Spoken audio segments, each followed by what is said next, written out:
Hey Internet, I'm Lunar Chickadee, and today we're going to talk about how I get my off-grid studio ready to film a video. This right here is a kindling cracker, which I can use to take, bigger pieces of wood and quickly cut into kindling. I'll show you the process of at least part of it. So most of this I've already cracked from bigger pieces, and I've got some fire starter wood right here, and I've got some birch bark that we collected. Let's go start a fire. All right, so the way that I'm lighting this is with that USB light and this USB light connected to that solar battery. The things to remember about building a fire are that you need three things.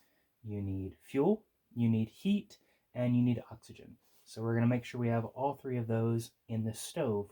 We're also going to make sure that we have some small things to catch quickly, some bigger things to catch after that, and some bigger things that will keep our heat going for a long time.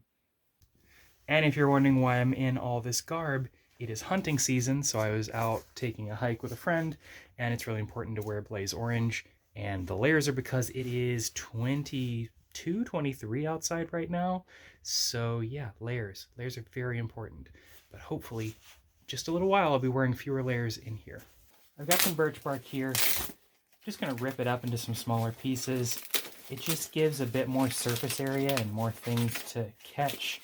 And I find that, getting a lot more of that heat out and into the pieces that I want to catch can be really nice. What I've got here is, this is a log that didn't quite catch last time because I cut it off and shut it down at the end of last filming.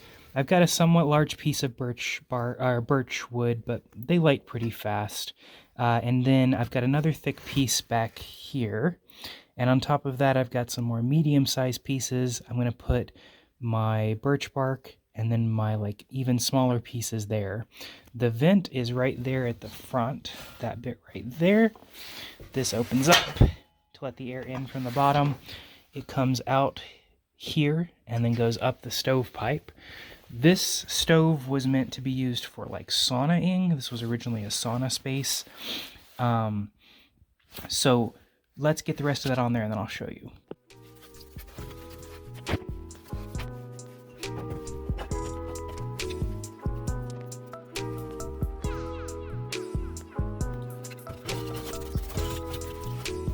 This right here is my piece of fat wood. There's another piece in there. I think it's this one. So those here at the top there. I like to do my fires from top down with these other stoves because it's really important that they get it wrapped going real fast and get a lot of smoke. So let's do this mic. Let's see what happens. Now there might be some people in the comments that are like, you didn't cut things small enough, you made a bad fire, etc., etc. But I've already made one nice fire for the house. To make the fire for the studio, it's taken me hours to even get to the point of okay, I'm actually willing to go do this now. So cut me some slack. Alright, so we got that lit. I'm gonna close this up. Let that breathe for a while, see how it goes. You might be able to hear the fire starting.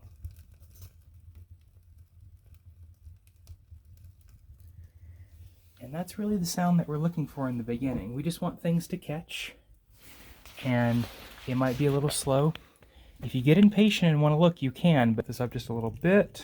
Yep, that looks like a fire to me. All right, I see some stuff that was on here from last time that I didn't notice. Let's get that off of there before it gets too hot, smoky, and we can get to the rest of our setup. The fire is going, so we can finally start taking off some layers, which is good because working in this many layers is not easy. All right, but we're gonna want these for later because we do have to head back to the house. But for now, we can put all this to the side. And with that, that is everything that it takes to get set up for a video out here in the outdoor studio in Maine in winter. So here we go.